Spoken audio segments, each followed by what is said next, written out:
If you're planning your escape from corporate, you can literally start on the back of an envelope. You know, they say back of an envelope or like a cocktail napkin, like literally start on that. Napkins are very hard to write on. Do the envelope. Seriously though, a piece of paper. Write down, look at, what if I made no money for 3 years doing this business venture, let's say? What if I made 10 grand next year? What if I made, like, literally go through the process of writing out what it would look like if you made no money, less money, whatever from this venture. Let's say it's a side hustle, all right?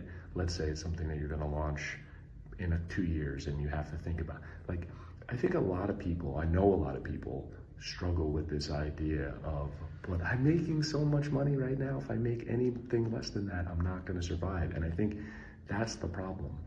It's that you don't actually do the math.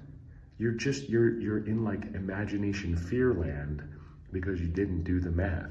If you actually put the numbers on a piece of paper and you say, actually, if I make X minus 20%, but I make Y from the side hustle or whatever it is, you start to see a possibility in front of you, right? And you start to see also like, let's say I do the side hustle for 2 years and then I convert it to the main gig and I completely fail and I don't make a dime for 2 years, and then I'm like, I gotta go crawling back with my tail between my legs to where I work and get a similar job. I don't even get the same job, but maybe I'm reporting to someone who used to report to me, so I take a 20% haircut or whatever it is.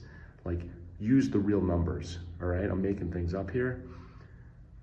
You lay that out and you start to see, oh, I can do this side hustle, I can launch this business, and it's not going to put my family in the gutter. Because that's, every time, your brain is set up such that every time you contemplate making 1 penny less, you're like, oh, we're all gonna die. We're all gonna die. And it's not true.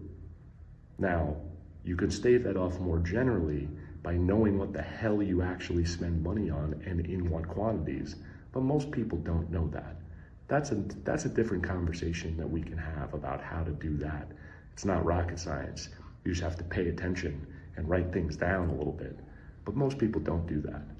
I'm telling you, take the back of an envelope, take your kid's lunch bag. You guys have paper lunch bags? Was this 1985? Take a cocktail napkin, actually write it out. Puncture the fear imagination land with some numbers.